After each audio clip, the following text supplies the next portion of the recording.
Bienvenidos una vez más, humanoides, a la bóveda del sol. Hoy vamos a hablar de algo que más o menos cualquier guitarrista va a tener. No todos, pero sí muchos. Las hay grandes, las hay pequeñas, las hay gordas, las hay finas. Es obvio de qué estamos hablando, ¿no? Pedalboards, pedaleritas, estas cosas donde poner nuestros pedales para tenerlos todos juntitos y hacer ruidos cómodamente. Lo dicho, muchísima gente usa pedalboards, ya sean minúsculas donde poner un par de pedalitos, ya sea algo intermedio, donde caber unas cuantas cosas, o ya sea algo bueno. Coño, cómo pesa. Lo dicho, las hay de todas las formas y tamaños, pero al final la idea es la misma, un sitio donde poder juntar todos tus pedales y tenerlos ahí bien ordenaditos, porque, admitámoslo, tener que montar y desmontar absolutamente todo cada vez que quieres tocar es una mierda. Es una mierda y ocupa el triple espacio que esto al final. O sea, esto sí es un tocho, pero la de pedales que hay aquí y todo, pues... Y bueno, básicamente hoy os voy a enseñar un poquito cómo es mi pedalera, lo que tengo en ella y cómo está montada. Sí, aquellos que están buscando siempre... ¿Verdad? Todos estamos siempre buscando cómo cambiar nuestra pedalera. El que se monte una pedalboard y la deje como está sin tocarla nunca, no os fiéis. No os fiéis. O sea... La mayoría de gente se está todo el día enredando a ver qué se puede cambiar. Porque siempre hay cositas que dices, pues pongo antes este pedal, pongo después este pedal. ¿Cómo va? Yo, por ejemplo, pues empecé como la mayoría. Todos los pedales conectados entre ellos y ya está. Con lo cual, pues también luego te tienes que pelear en qué orden los pones y tal. Aunque eso siempre acaba pasando. Y al final me decidí por un switcher. Un switcher de pedales. Todos los pedales van conectados aquí. Tengo, en este caso, es un Palmer. Tienes para poner 8 pedales. Entonces los pedales van directamente ahí y en él tú puedes configurar presets y puedes decir, pues aquí quiero esta combinación. Lo cual tiene una ventaja muy grande. Te ahorras el claqué. Estás tocando rítmicas con un fuzz o con una distorsión y quieres pasar a unos limpios con delay, reverb, lo que sea. Pues claro, tienes que apagar un pedal y encender dos. Eso para grabar es muy fácil porque paras y haces otra toma. En directo pues tienes que hacer claqué y bueno, no es lo mismo. La ventaja del switcher es esa. Tú puedes tener tus presets ya guardados e incluso puedes pues cambiar de... En este caso pues tienes bancos con 4 presets por banco. Entonces tú ya sabes los que tienes hechos y tú estás, por ejemplo, pues con una rítmica y quieres cambiar a uno con efectos. Si tienes que cambiar de banco, cambias. Y si no, al momento en el que tú le das al preset que tú quieres, tú le das al switch y te pone la configuración que tú tengas ahí guardada. Lo cual es genial para hacer cambios rápidos. Entonces, bueno, yo aquí tengo... A ver. Para empezar, vamos a empezar por este lado. Es un poco complicado esto, ¿eh? Es muy grande. Pesa una barbaridad. Normalmente la mayoría de pedalboards están hechas de aluminio, lo cual las hace muy ligeras, pero a la que las llenas de pedales y cables, pues tienden a pesar. Tienden a pesar una barbaridad.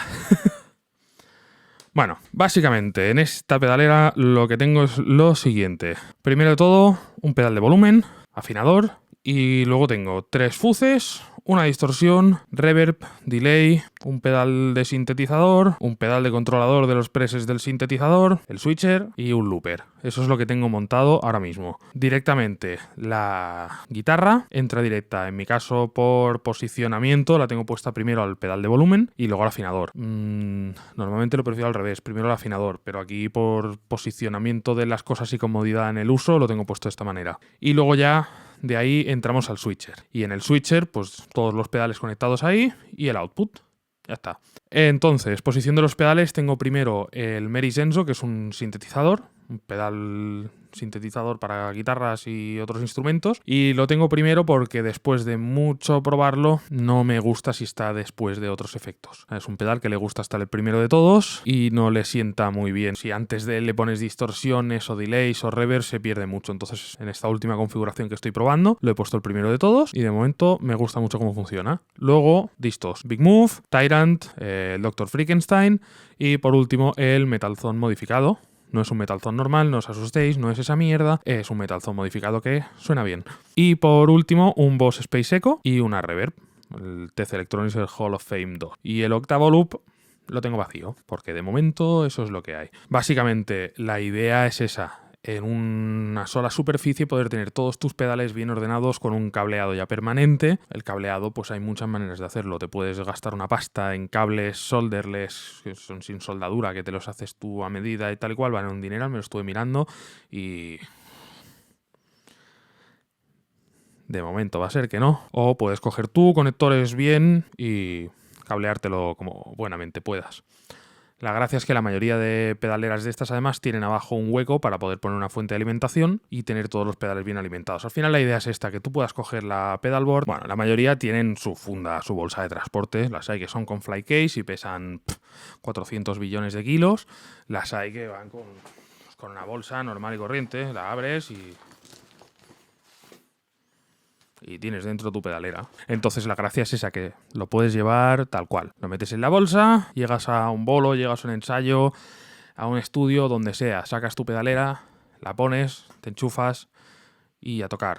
Ya está. Requiere su rato de montarlo, chequear todo, los cables sobre todo si te los haces tú, comprobar cada cable, asegurarte de que todo está bien y una vez está montado, probar absolutamente todo para asegurarte de que no hay ningún ruido raro ni nada extraño. Una vez lo tienes montado, a no ser que seas muy burro, si no le vas dando hostias, no vas a tener ningún problema. Está ahí y te va a funcionar para siempre. Yo ya hace prácticamente un par de añitos que tengo esta pedalboard grande y bueno, voy cambiando a veces algunos pedales o así de sitio, pero en general más o menos la misma configuración y no he tenido ningún problema nunca. Lo cual es maravilloso porque te ahorra, sobre todo si vas de bolos, los problemas de cables, de que ahora te falla un cable o un empalmador, los cables estos de patch. Si te falla alguna cosa de estas es una mierda, primero por el agobio que te supone de si estás en un bolo que te falla algo y segundo el tiempo que puedes perder hasta encontrar qué cablecillo es. En este caso, el hecho de no tener que montar y desmontar constantemente el setup te quita esa parte de problema. O sea, si tienes algún problema de cable, lo más seguro es que sea el cable de la guitarra. De la guitarra a la pedalera, porque es al fin y al cabo es el que más se mueve. El resto están ahí quietos. Yo, por ejemplo, los tengo todos pasados por abajo, bien embridados, con unas distancias más o menos exactas a donde tienen que ir, con lo cual la probabilidad que hay de fallo de esos cables es prácticamente nula. Bueno, en la mayoría de casos es tan fácil como si la pedalera no viene con velcro ya puesto, la otra que tengo sí que venía con el velcro ya puesto, en esta pues te mandan el velcro. Entonces tú te pones tus tiras de velcro y en los pedales la otra parte. Velcro por abajo y te vas poniendo tus pedalitos como consideres. Y ya está, lo vas llenando de pedales. La fuente de alimentación esta, por ejemplo, no veo que tenga sitio abajo. Pero bueno, un par de bridas o se busca la manera fácil. Y si no, al final son de aluminio. O sea, si tienes que atornillar o taladrar, no pasa nada, se puede. Yo, por ejemplo, en mi pedalera, ¿qué hice? Cortar unas placas metálicas, comprar unos buenos conectores y montar conector de corriente, la salida, y en un lateral la entrada. Para mí es mucho más cómodo. O sea, directamente sabes que el output lo tienes atrás, la corriente es con un conector de tipo PowerCon, con lo cual además queda fijado y no se puede salir accidentalmente, no puedes pisarlo y sacarlo del sitio. Son riesgos que minimizas. Y no tienen mucha más historia las pedaleras. Al final, sean así de pequeñitas con 3 pedales, sean naves espaciales que controlan la destrucción de planetas, el concepto es exactamente el mismo para todas. Juntar todos tus cacharros en un solo sitio donde estén quietecitos y puedas usarlos. Así que, ¿qué os parece si la enchufamos y vemos qué tal para hacer música? Que al final es la idea, ¿no?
Bueno, humanoides, como veis, es todo un mundo esto de las pedaleras y es algo que se puede enfocar de formas muy distintas según lo que queramos sacar de ella. Como veis en lo que he estado tocando ahora, mi pedalera básicamente tiene dos funciones. Una es tener muchos fuces, para tener rítmicas muy bestias, ya sea con guitarra o con bajo, y la otra es tener la posibilidad de hacer ambiente. De ahí que tenga el pedal el Enzo, el sintetizador, que hace poco recibí el pedalito este de control de presets, que va muy guay, porque de esa forma puedo tener 4 presets diferentes y no tienes que andar toqueteando botones para poder cambiar el sonido del pedal, porque la verdad es que ese pedal algún día tendré que hacer un vídeo de él, da para hacer, no sé, lo que sea. Pero bueno, mola mucho porque si juntas ese pedal con la reverb, que en este caso la tengo puesta con un shimmer, y el Space Echo, puedes sacar unos ambientes muy chulos. Y a eso le sumas el looper y tienes para horas y horas de entretenimiento. De hecho, con la pedalera pequeñita lo que quiero hacer es poner ahí el modal, el sintetizador, con el teclado MIDI y algún otro looper o así, y poder así tener las dos, cada pedalera con su cosa, más que nada por eso, por poder guardarlas y transportarlo ya todo cableado y montado, sin tener que andar montando el setup cada vez. Y de esa manera, pues claro, teniendo por un lado una pedalboard con el sinte y todos sus complementos integrados y la otra para la guitarra, poder hacer set de ambient, por ejemplo, o cositas así, que tal como está el mundo en el que no es muy fácil hacer bolos, pues hay que buscarse el entretenimiento musical, ¿verdad? Pero bueno, como veis, las pedaleras nos dan una versatilidad brutal y sobre todo, como siempre, nos dejan enfocarnos en lo importante, o en lo que yo al menos creo que es importante, que es hacer música y tocar, y no estar perdiendo cada vez que queramos tocar 10, 15, 20 minutos montando cacharros, y por qué esto va y por qué esto no va ahora, cuando así, pues te olvidas, todo funciona y te dedicas a lo que importa, que es hacer música. Así que nada, eso es una pequeñísima muestra de lo que puede llegar a ser el mundo de las pedaleras. Así los que tenéis un poquito de ganas de montaros una o tenéis curiosidad sobre el tema, pues ahí tenéis un poquito de información y podéis ver cómo es una de ellas, de las tantísimas miles de millones de pedaleras que hay en el mundo, felices, queridas y amadas por todos. Así que nada, eso es todo por hoy. Espero que os haya gustado. Y acordaos, suscribíos, dadle al like y nos vemos en la próxima, humanoides.